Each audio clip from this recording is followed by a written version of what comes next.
इस देश में पिछले कई बरसों में या हम कहें कि कुछ समय में एक ऐसा माहौल बना है जिससे लगने लगा है कि ये देश शायद कुछ लोगों को छोड़कर आगे बढ़ना चाहता है। और अगर मैं कुछ लोग कह रहा हूं तो मैं बहुत साफ साफ तौर पर मुसलमान कह रहा हूं। जिस तरीके से पहलू खान को मारा गया है, जिस तरीके से अखलाक को मारा गया है, जिस तरीके से बीफ और बिरयानी का सवाल उठाया गया है, जिस तरह से जड़ता को मुख्य धारा में विमर्श के तौर पर स्थापित किया गया है, मैं भगवान दास मोरवाल से यह जानना चाहता हूं और शायद आप भी जानना चाहते होंगे कि क्या वाकई जिन विमर्शों को राजनीति और समाज के केंद्र में लाकर खड़ा कर दिया गया है वो इतने जरूरी हैं?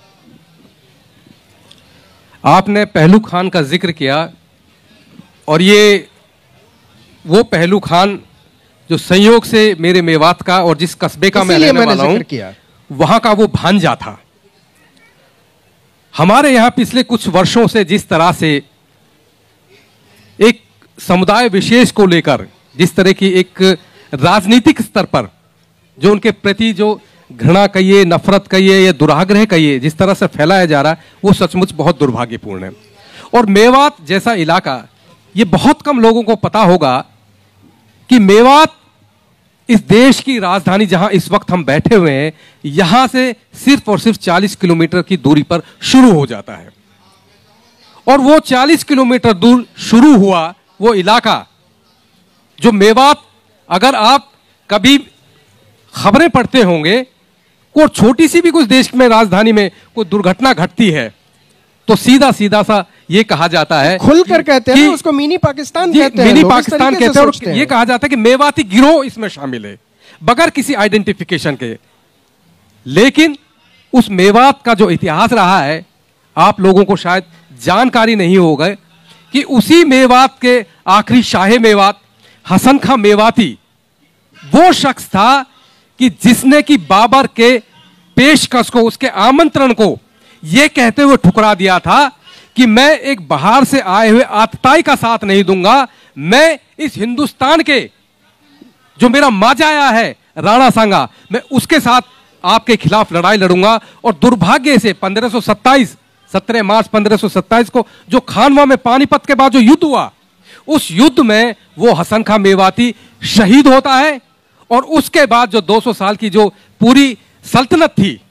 जो पूरी हुकूमत थी मेवातियों की, वो बिल्कुल पूरी तरह खत्म हो गई। और आज उसी मेवात को अपने बारे में ये सिद्ध करने की जरूरत होती है कि हम मेवाती हैं और हमारा इतिहास क्या रहा है। पहलू खान मेवात में देखिए एक वहां की जो संस्कृति है आप उसकी कल्पना नहीं कर सकते कि गंगा जमुनी हम तहजीब की बात करते हैं, मैं ये कहता हूं कि वहां का एक मिश्रित एक कल्चर है, साझी संस्कृति है। मेवात में आज भी अगर गौ पालन एक मेव मुसलमान करता है तो वो उसको उस रूप में नहीं करता जिस तरह से कि प्रचार किया जाता है। गौ को आज भी वो उस रूप में लेता है। गौ की खासियत है गाय की कि जब दूसरे भैंस और दूसरे पशु गर्मियों में दूध देना बंद कर देती है, गाय गर्मियों में यानी जून के महीने में वो दूध देनी करती है। तो मेव हमारे यहां मेवात में जो मेव है जो गौपालन का काम करते हैं एक तरह से गौपालक की भूमिका में होते हैं, वो गौ का इस्तेमाल उस रूप में नहीं करते।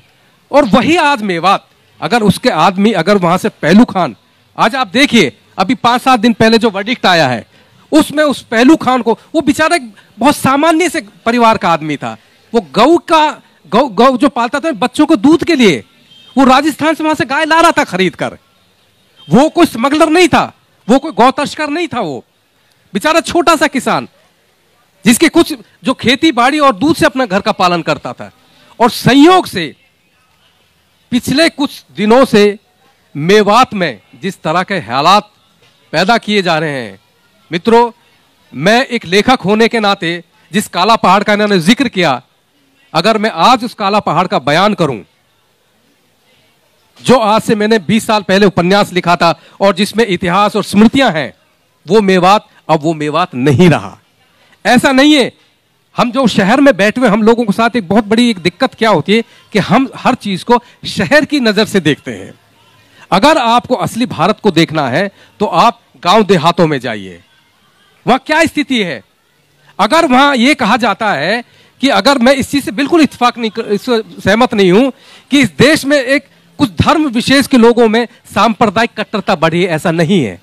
अगर सांप्रदायिक कट्टरता अगर एक अल्पसंख्यक समुदाय में बढ़ी है तो उसी अनुपात में, बल्कि उससे ज्यादा अनुपात में